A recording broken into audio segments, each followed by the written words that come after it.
Student, welcome to YouTube study. Myself Dinesh Yadav. आज की इस वीडियो में बात करेंगे क्लास 10 फिजिक्स।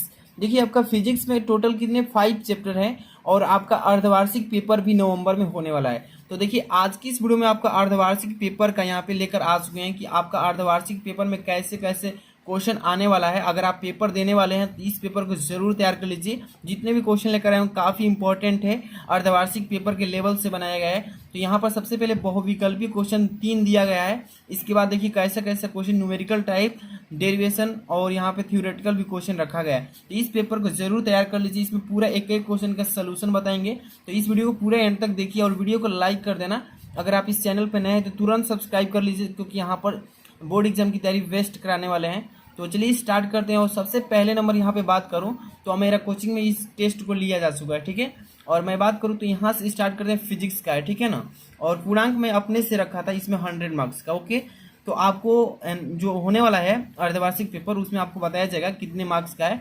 आप देख लीजिए अपना क्वेश्चन बैंक जो है आपका सीरीज, उसके पीछे भी मॉडल पेपर दिया गया होगा मतलब अर्धवार्षिक पेपर का, ठीक है। तो चलिए स्टार्ट करते हैं। और सबसे पहले नंबर बहुविकल्पी क्वेश्चन को हम यहाँ पे सोल्यूशन करेंगे। देखिए फर्स्ट नंबर यहाँ पे क्वेश्चन क्या लिखा गया है। लिखा है कि किसी दर्पण से आप चाहे कितनी ही दूरी पर खड़े हों। कह रहे हैं कि किसी दर्पण से आप चाहे कितनी ही दूरी पर खड़े हो, आपका प्रतिबिंब सदैव यहाँ पर सीधा होगा, ठीक है ना। यहाँ पर सीधा, ओके।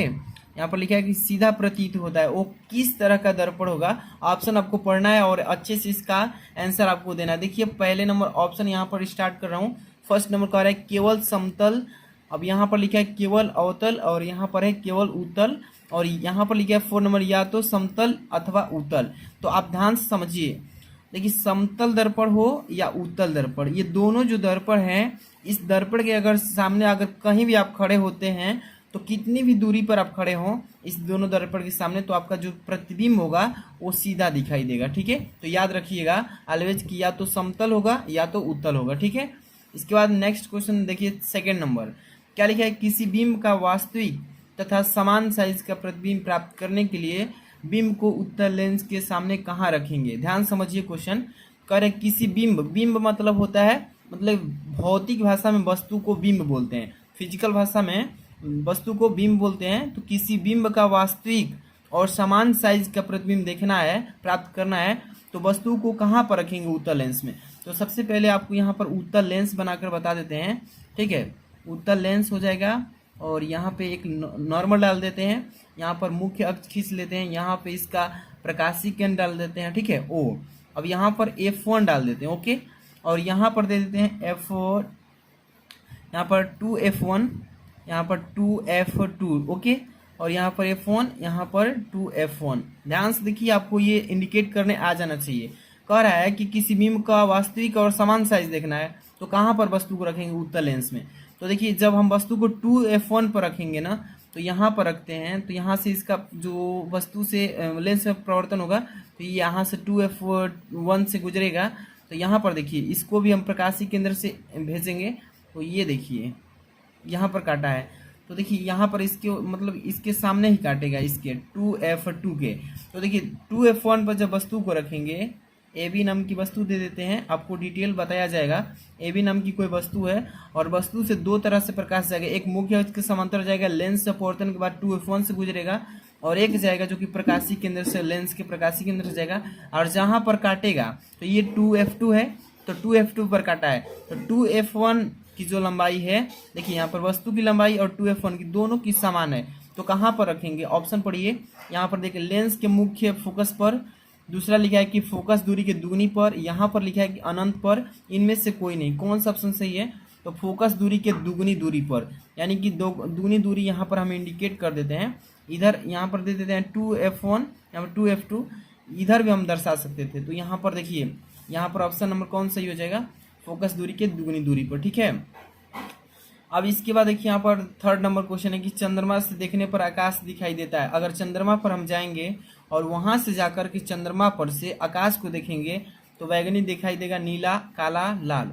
तो देखिए चंद्रमा पर अगर जाएंगे और वहां पर जाने के बाद अगर आकाश को देखेंगे तो काला दिखाई पड़ता है, ठीक है, ठीक है ना। तो ये हो जाएगा इसका थर्ड नंबर का ऑप्शन। ऐसा इंपॉर्टेंट क्वेश्चन है, पेपर में आपको ऐसे ही तैयार कर लेना, ओके। यहाँ पर देखिए क्वेश्चन नंबर सेकेंड, क्या लिखा है कि प्रकाश प्रवर्तन से क्या अभिप्राय है। इस तरीके से पेपर में पूछेगा, अभिप्राय कहेगा ना तो इसका मतलब उस परिभाषा पूछ रहा है, ठीक है। और कहेगा कि प्रकाश के प्रवर्तन का नियम बताइए, कि प्रकाश का प्रवर्तन किस नियम को फॉलो करता है। यहाँ पर सबसे पहले प्रकाश प्रवर्तन किसे कहते हैं, इसका डिफिनेशन मैं आपको बता देता हूँ और अभी समझाने की कोशिश करता हूँ, ठीक है। तो ध्यान से देखते रहिए, वीडियो को लाइक नहीं किए हैं तो कर देना। और यहाँ पर सबसे पहले देखिए क्वेश्चन नंबर 2 है, यहाँ पर इसका डिफिनेशन क्या लिखा गया है, ध्यान से देखिए। प्रकाश का प्रवर्तन, तो यहाँ पर जब आपतित प्रकाश किरण किसी चिकने सतह से टकराती है तो यहाँ पर देखिए टकराने के पश्चात उसी माध्यम में वापस लौट जाती है। इस घटना को ही प्रकाश का प्रवर्तन कहते हैं। यहाँ पर आप थ्योरेटिकली तो समझ लिए, अब यहाँ पर इसका फिगर के माध्यम से समझिए। यहाँ पर देखिए सबसे पहले मैंने एक चिकना सतह बना दिया और इसके नीचे पॉलिश कर दिया। पॉलिश किसी भी पेंट का भी हो सकता है या सिल्वर का भी हो सकता है। अब यहाँ पर देखिए एक मैं किरण भेजा इस पर, चिकने सतह पर किरण ये आ रही, इसको आपतित किरण बोलेंगे। और ये सतह से टकराने के बाद फिर उसी माध्यम में, जिस माध्यम से आई थी उसी माध्यम में वापस लौट गई। तो वापस जो लौट रही इस किरण को बोलते हैं परावर्तित किरण, ठीक है। और इसके ठीक बीच में एक नॉर्मल डालते हैं, अभिलंब, जिसको हम नॉर्मल बोलते हैं, हिंदी में अभिलंब बोलते हैं। ये हो गया इसका प्रकाश का प्रवर्तन। तो परिभाषा क्या है कि जब आपतित प्रकाश किरण किसी चिकने सतह से टकराती है तो टकराने के पश्चात फिर उसी माध्यम में वापस लौट जाती, इस घटना को ही प्रकाश का प्रवर्तन कहते हैं। और इसमें पूछा था आपसे, ध्यान दीजिएगा, कह रहा है कि प्रकाश के प्रवर्तन का नियम ही बताइए। तो इसके 2 नियम हैं और इसी 2 नियम को फॉलो करता है तो प्रकाश का प्रवर्तन होता है। फर्स्ट नंबर ध्यान से देखिए, पहला नंबर इसमें क्या है कि आपतित किरण जो आ रही है उसको इंसिडेंट रे बोलते हैं और परावर्तित किरण जो कि रिफ्लेक्टिव रे बोलते हैं, तथा डाला गया अभिलंब, ये तीनों एक ही तल में होते हैं। अभी यहाँ पर प्रैक्टिकली समझ सकते हैं, ध्यान से देखिए।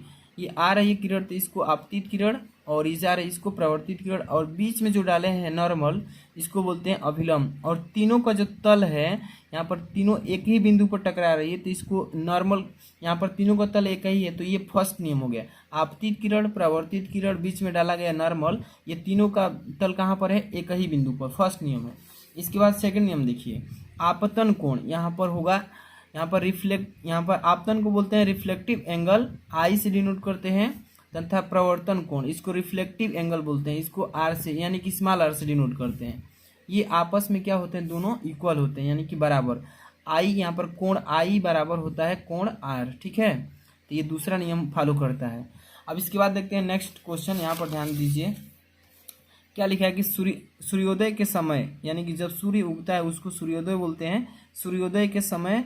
और यहाँ पर पूछ रहा है कि रक्तताप क्यों प्रतीत होता है, यानी कि जब सूर्य उगता है उस समय सूर्य लाल क्यों दिखाई देता है। ये क्वेश्चन एग्जाम में पूछता है, काफ़ी इंपॉर्टेंट है, इसको अच्छे से रिवीजन कर लीजिएगा। ध्यान से देखिए, इसको मैं बता देता हूँ, इसका डिफिनेशन मैं समझा दे रहा हूँ।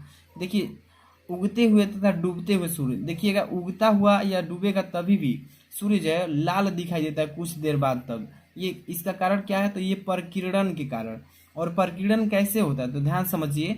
देखिए, सबसे पहले वायुमंडल में जितने भी उपस्थित धूल के कण हैं वे सभी प्रकीर्णन के कारण सूर्य की अनुपस्थिति, जब सूर्य डूब जाता है उस अनुपस्थिति में सूर्योदय से पहले और सूर्यास्त के बाद, ठीक है, कुछ देर तक आकाश में प्रकाश बना रहता है। आकाश में क्या होता है, प्रकाश बना रहता है, जो कि उसी प्रकाश को संध्या प्रकाश भी कहते हैं। और ये प्रकाश के प्रकीर्णन के कारण होता है, ठीक है, याद रखिएगा। नेक्स्ट क्वेश्चन यहाँ पर ध्यान दीजिए, 4 नंबर क्या लिखा है कि 15 सेंटीमीटर फोकस दूरी का कोई अवतल लेंस। पहले कोई भी न्यूमेरिकल करने से पहले आपको यहाँ पे फोकस करना है कि कौन सा दर्पण दिया है या कौन सा लेंस दिया, ठीक है। तो कह रहा है कि 15 सेंटीमीटर फोकस दूरी का अवतल लेंस के किसी बिंब का प्रतिबिंब लेंस से 10 सेंटीमीटर दूर पर बनता है। और कह रहा है कि बिंब लेंस से कितनी दूरी पर स्थित है, किरण आरेख भी बनाइए। तो ये जो क्वेश्चन आप देख रहे हैं ये 4 नंबर का पेपर में पूछता है। कह रहा है कि 15 सेंटीमीटर फोकस दूरी, सबसे पहले आपको ध्यान देना है कौन सा लेंस है, तो ये अवतल लेंस है। और इसलिए मैं बता रहा हूँ कि आपको इस पर फोकस करना है क्योंकि इसमें जो इसका साइन होता है, यानी कि इसका चिन्ह जो होता है अलग अलग होता है, उत्तल में अलग होता है और अवतल में अलग, इसलिए ध्यान इस पर देना है। अवतल लेंस में हम बात करेंगे, फोकस दूरी दिया है इसमें कितना, तो यहाँ पर लिखते चलेंगे और इसका सोल्यूशन साथ में करते चलेंगे। तो थोड़ा सा आगे कर लेते हैं और ध्यान से देखते चलिए। सबसे पहले इसमें फोकस दूरी दिया है तो फोकस दूरी को एफ से डिनोट करते हैं, एफ इक्वल टू माइनस का कितना है 15 सेंटीमीटर। और उत्तल लेंस में फोकस दूरी ऋणात्मक होती है, ठीक है, और उत्तल लेंस में भी होती है। और यहाँ पर देखिए प्रतिबिंब, प्रतिबिंब की जहाँ भी बात आए ना तो प्रतिबिंब को भी से डिनोट करते हैं, यानी कि इमेज उसका बनता है v से, इसको 10 सेंटीमीटर दूर बनता है, तो यानी v का मान दे रखा है इसमें -10 सेंटीमीटर, ठीक है। अब कह रहा है कि बिंब लेंस से कितनी दूरी पर स्थित होगा, यानी बिंब मतलब वस्तु कितनी दूरी लेंस से होगा, तो वस्तु की दूरी निकालना है, यानी u का मान निकालना है, तो क्वेश्चन मार्क लगा दीजिए और इसका किरण आरेख खींच देना है सिंपली। तो सबसे पहले नंबर आपको फॉर्मूला याद होना चाहिए इस तरीके के क्वेश्चन करने के लिए। लेंस का फॉर्मूला यहाँ पे क्या लिखेंगे कि लेंस के सूत्र से, लेंस के सूत्र यहाँ पे लगाइए। चलिए आपको याद होना चाहिए, लेंस का सूत्र होता है 1/f = 1/v - 1/u। ध्यान दीजिएगा, अगर दर्पण का सूत्र कहेगा तो यहाँ प्लस हो जाएगा और लेंस का सूत्र कहेगा तो माइनस। अब चलिए मान को पुट अप करते हैं, 1/f, f का मान पहले से माइनस में 15 दे रखा है, अब = 1/v, v का मान कितना है तो हमें इसमें दिया है -10, तो यहाँ पे -10 लिख लीजिए। और यहाँ पे माइनस फार्मूला में पहले से तो ये लगा लीजिए, 1/u ऐसे है तो ऐसे छोड़ दीजिए। अब देखिए 1/-15 और ये जो है चर और अचर राशि को अलग अलग छांट लेना है, ठीक है। तो इक्वल टू के इधर -1/10 है, इधर लाएंगे तो प्लस में हो जाएगा 1/10। अब = 1 कितना बचा है माइनस का u, ठीक है। अब यहाँ पे सोल्यूशन कर दें, 10 और 15 का एलसीएम निकाल लीजिए। ध्यान से देखिए यहाँ पर दोनों का एलसीएम लेंगे तो 15 और 10 का कितना हो जाएगा 30 हो जाएगा, ठीक है। यहाँ पर 30 लिख लेंगे ऐसे, और 15 दूनी का 30 यानी कि माइनस का 2 बार गया, अब प्लस बीच में लिख लीजिए, 10 तिहाई का 30 यानी 3 बार, और इधर माइनस का 1/u लिख लेंगे, ओके। अब यहाँ पर देखिए +3 में से 2 घटाइए, +1 बचेगा बटा में 30, ठीक है। इधर क्या हो जाएगा माइनस का 1/u। अब देखिए इसको सीधे इसका वैल्यू निकालते हैं, 30 में माइनस से गुणा करेंगे तो -30, यानी u का मान कितना आ गया -30 सेंटीमीटर, ओके। 30 सेंटीमीटर इसका आंसर हो गया। और किरण आरेख भी खींचने के लिए बोला था, तो ये अवतल लेंस है, तो आपको अवतल लेंस ऐसे बना लेना है सिंपल तरीके से, ओके। और यहाँ पे आपको सबसे पहले नॉर्मल डाल देते हैं, यहाँ पे मुख्य अक्ष खींच लेते हैं, यहाँ पर प्रकाशीय केंद्र देते हैं, और यहाँ पर देखिए वस्तु एक रख देते हैं, ठीक है। वस्तु ए अब बी नाम की वस्तु है। देखिए वस्तु से 2 तरह से प्रकाश है, एक तो जाएगा मुख्य अक्ष के समांतर, लेंस से अपवर्तन के बाद वो फिर देखिए उधर अपवर्तित हो गया।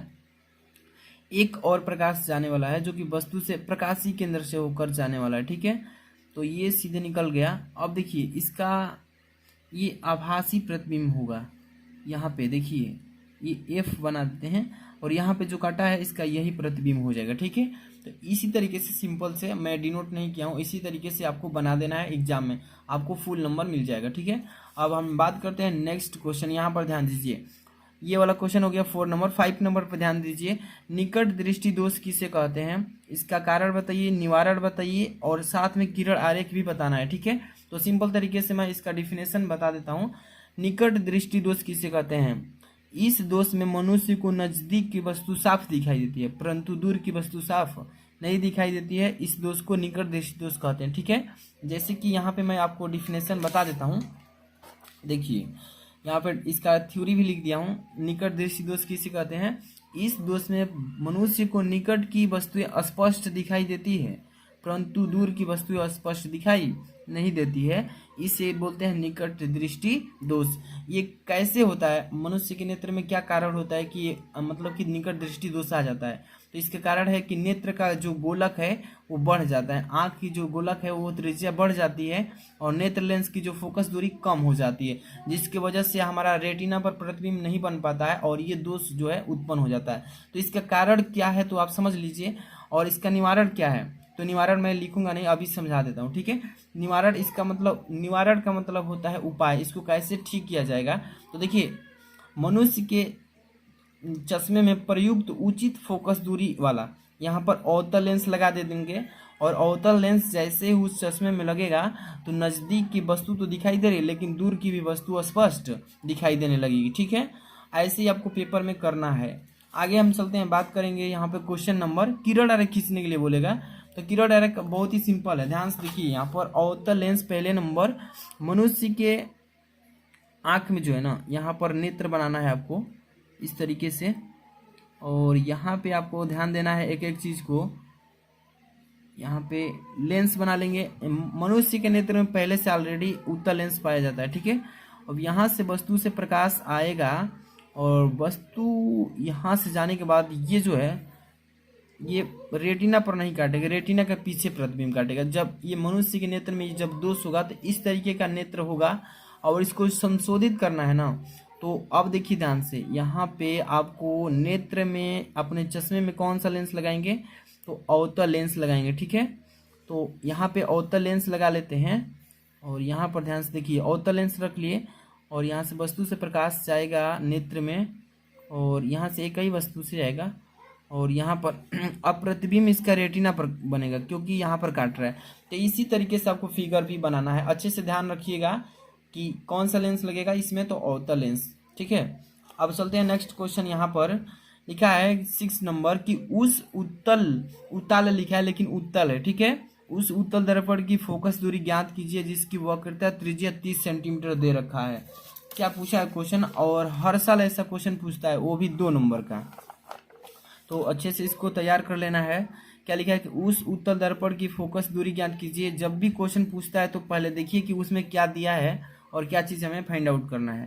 तो इसमें देखिए एफ की मान हमें फाइंड आउट करना है यानी कि निकालना है, और वक्रता त्रिज्या यानी कि सेंटर ऑफ कर्वेचर दिया यानी कि कैपिटल आर का मान इसमें 30 सेंटीमीटर, और फोकस दूरी निकालना है। तो इसके लिए फॉर्मूला आपको याद होना चाहिए, एफ इक्वल टू क्या होता है, R/2 होता है, यानी कि R/2। आर का मान कितना दिया है तो 30 सेंटीमीटर और बटे में 2, इसको काटिए कितना होगा 15 सेंटीमीटर। और आप जानते हैं कि उत्तल दर्पण में या उत्तल लेंस में जो फोकस दूरी होता है वो पॉजिटिव होता है, इसलिए पहले से 15 सेंटीमीटर इसका क्या हो जाएगा, आंसर हो जाएगा। बहुत ही सिंपल सा क्वेश्चन था। अब चलते हैं नेक्स्ट क्वेश्चन। क्या लिखा है, 25 सेंटीमीटर फोकस दूरी वाले उत्तल लिखा है ना, तो उत्तल यहाँ पर ध्यान देना है क्वेश्चन में कौन सा लेंस है। तो 25 सेंटीमीटर फोकस दूरी वाले उत्तल लेंस की क्षमता ज्ञात कीजिए, यानी कि क्षमता यहाँ पे निकालना है और यहाँ पे फोकस दूरी दे रखा है। चीज़ आपको मतलब कि ध्यान देना ये कि क्या चीज़ हमें निकालना है और क्या चीज़ दिया है।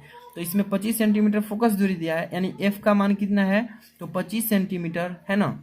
और यहाँ पे उत्तल लेंस है, क्षमता निकालना है, यानी कि क्षमता को पावर बोलते हैं, क्षमता यानी कि पी से डिनोट करते हैं इसको, और P इक्वल टू 1/f होता है, जो कि फोकस दूरी सदैव मीटर में मापी जाती है। तो P इक्वल टू 1/f, तो P के जगह पे P रहेगा और 1/f का मान 25 सेंटीमीटर। अब आप ये ध्यान रखिएगा कि जो फोकस दूरी दिया है सेंटीमीटर में दिया, और लेकिन फोकस दूरी जो सूत्र में होता है मीटर में होता है। तो P इक्वल टू क्या कर लेंगे एक, और इसको मीटर में अब चेंज करेंगे, सेंटीमीटर में दिया है तो मीटर में चेंज करेंगे, तो इसमें 100 से डिवाइड हो जाएगा। तो यहाँ पर 100 अब बटे में क्या कर लेंगे 25, 25 100 का कितना हो जाएगा 100। अब यहाँ पर देखिए P इक्वल टू 4 डायोप्टर, और पावर यानी क्षमता का मात्रक होता है डायोप्टर, ठीक है, डायोप्टर। इसको D से भी डिनोट कर सकते हैं, ठीक है, कैपिटल D से। इसका आंसर क्या होगा 4 डायोप्टर, वो भी प्लस में। अब नेक्स्ट क्वेश्चन देखते हैं। यहाँ पर क्या लिखा है कि दर्पण तथा लेंस की क्षमता का सूत्र बताइए। तो ध्यान से देखिए, अभी इसको अब हम बताने वाले हैं। क्या पूछा है इसमें कि दर्पण का सूत्र बताइए, यानी कि दर्पण का सूत्र क्या होता है और लेंस की क्षमता का। तो दर्पण का सूत्र यहाँ पर लिख देंगे कि दर्पण का सूत्र क्या होता है, तो अच्छे से याद कर लेना, तभी न्यूमेरिकल आप लगा पाएंगे। तो 1/f इक्वल टू 1/v अब प्लस में 1/u, ये है दर्पण का फॉर्मूला, ठीक है। अब इसमें पूछा है कि क्षमता भी बताइए, तो यहाँ पर लेंस की क्षमता पूछा है। तो लेंस की क्षमता पूछा है तो यहाँ पर लिख लेते हैं लेंस की क्षमता, ठीक है।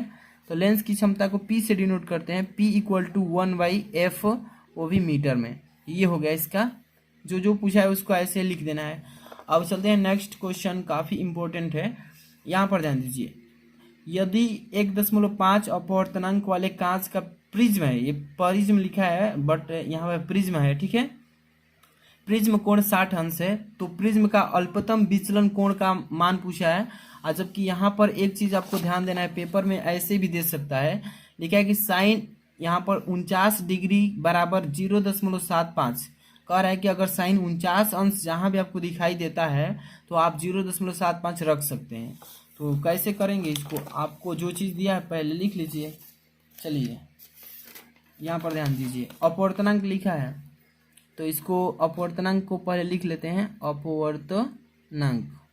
अपवर्तनांक को n से डिनोट करते हैं, n इक्वल टू कितना दिया है तो 1.5। और प्रिज्म कोण कितना है तो यहाँ पर लिख लेते हैं प्रिज्म कोण को a से डिनोट करते हैं तो a इक्वल टू 60 अंश हो गया। अब यहाँ पर अल्पतम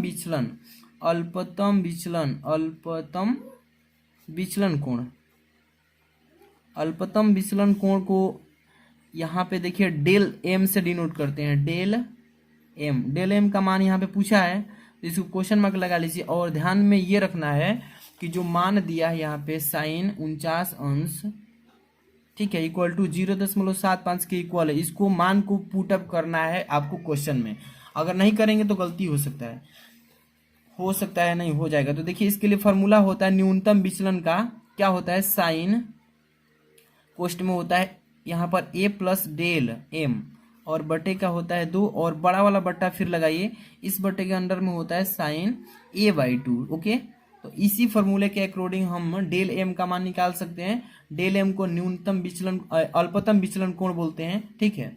तो चलिए मान को रखिए पहले, साइन यहाँ पर a का मान कितना है तो 60 अंश और प्लस डेल m, ओके, और बट्टा के अंडर में ये 2 लिखिए, फिर बड़ा वाला बट्टा लगाइए, फिर साइन लिखिए। यहाँ पे a का मान 60 अंश दिया है और बटे में 2। अब इसको सॉल्यूशन कर देना है सिंपल तरीके से। यहाँ पर साइन लिखिए 60 अंश और प्लस डेल m और बटे का हो जाएगा 2। अब इसको काट दीजिए, चाहिए तो इसको 30 बार में कट जाएगा, ठीक है। यहाँ पर बटा में क्या लिखेंगे साइन 30 अंश। बहुत ही सिंपल सा इसका सलूशन है, आप समझ सकते हैं।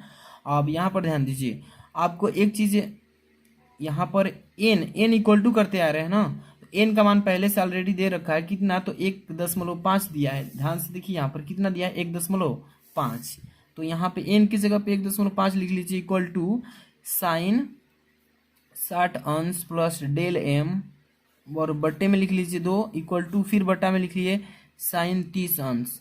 अब ध्यान दीजिए साइन 30 अंश का फार्मूला क्या होता है, मतलब ट्रिग्नोमेट्री टेबल से 1/2 होता है। तो 1.5 और गुणे साइन 30 अंश को यहाँ पे क्रॉस मल्टीप्लाई कर रहे हैं, यहाँ पे क्रॉस मल्टीप्लाई यानी कि त्रिया गुणा। तो 1.5 और गुणे साइन 30 अंश का मान 1/2 यहाँ पे रख सकते हैं और बराबर में जो इधर बचा है उसको ऐसे छोड़ दीजिए। साइन कितना हो जाएगा 60 अंश और प्लस डेल m और बटे में क्या हो जाएगा 2। अब चलिए यहाँ पे 1.5 में 1/2 से अगर हम गुणा करते हैं इसका मान कितना आएगा आपको बता देता हूँ अभी, 0.75 कितना, तो यहाँ पे 0.75 और इक्वल टू इधर जो बचा है साइन यहाँ पे लिखेंगे 60 अंश और प्लस डेल m और बटे में 2। और यहाँ पे आपको मैंने बताया था कि यहाँ पर देखिए जब भी साइन 49 अंश बराबर इतना आ जाए यानी कि 0.75 तो वहाँ पे साइन 49 अंश रख सकते हैं, या इतने की जगह पे इतना या इतने की जगह पे इतना, क्योंकि दोनों जब आपस में बराबर हैं तो कोई का भी रख सकते हैं। तो 0.7 की जगह पे साइन 49 अंश रख सकते हैं, ठीक है। यहाँ पर लिख देंगे साइन 49 अंश इक्वल टू इधर क्या है साइन कोष्टक में 60 अंश प्लस डेल m और बटे का 2। अब सिंपल तरीके से क्रॉस मल्टीप्लाई कीजिए, साइन से साइन कैंसिल कीजिए और 49 दूनी का कितना हो जाएगा, तो यहाँ पे 9 दूनी के 18 और 4 दूनी के 8 एक 9 यानी कि 98 हो जाएगा। अब यहाँ पे देखिए इक्वल टू कर लीजिए 60 अंश और प्लस डेल m। अब सिंपल तरीके से यहाँ पे हम लोग क्या करेंगे, यहाँ पे पक्षांतर कर लेंगे। तो डेल m का मान निकालना है तो 98 अंश और माइनस का 60 अंश कितना हो जाएगा तो 38 अंश। Del m equal to 98 minus 60, 38 अंश आ गया इसका आंसर। और यही जो है डेल m यानी अल्पतम विचलन कोण का मान, अल्पतम विचलन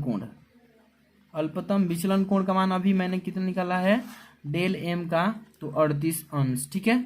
यही हो जाएगा इसका आंसर। लंबा प्रोसेस है लेकिन ये क्वेश्चन 7 नंबर का पेपर में पूछता है, 7 नंबर का ऐसा क्वेश्चन आएगा। अब चलते हैं, एक छोटा सा क्वेश्चन है इसको समझ लीजिए। क्या लिखा है कि प्रकाश का वर्ड विक्षेपण से क्या समझते हैं। तो इस तरीके का क्वेश्चन पूछता है तो इसका मतलब की परिभाषा इसका बताना है, ठीक है, डिफिनेशन इसका लिखना है। तो प्रकाश का वर्ड विक्षेपण कैसे होता है, देखिए प्रिज्म द्वारा पूछा है, इसको प्रिज्म के द्वारा बताना है। तो देखिए सबसे पहले एक श्वेत प्रकाश लेते हैं। श्वेत प्रकाश बताएंगे इसका डिफिनेशन कि जब श्वेत प्रकाश किसी प्रिज्म में आपतित होता है तो अपवर्तन के पश्चात वो 7 रंगों में विभक्त हो जाता है, यानी कि बंट जाता है, और इसी घटना को वर्ड विक्षेपण कहते हैं, जो कि प्रकाश का वर्ड विक्षेपण कहलाता है। ठीक है, यहाँ पर अभी मैं फिगर बना के समझा देता हूँ। यहाँ पे सबसे पहले एक त्रिभुज के आकार का एक प्रिज्म लेंगे और इस पर प्रकाश आपतित करेंगे, जो कि प्रकाश जो होगा श्वेत कलर का होगा, यानी सफेद रंग का। प्रिज्म में आपतित होगा तो यहाँ पे अपवर्तन के पश्चात यहाँ पे 7 कलर में डिवाइड हो जाएगा, यानी कि 7 रंगों में बंट जाएगा। और 7 रंगों में बंट जाना ही ये क्या कहलाता है, वर्ड विक्षेपण। वर्ड का मतलब होता है रंग, यानी कि 7 रंगों में विभक्त हो जाता है, यानी बंट जाता है। यहाँ पर देखिए इसका पहले नंबर जो कलर होता है वो लाल होता है। यहाँ पर इसका याद कीजिए ट्रिक, VIBGYOR,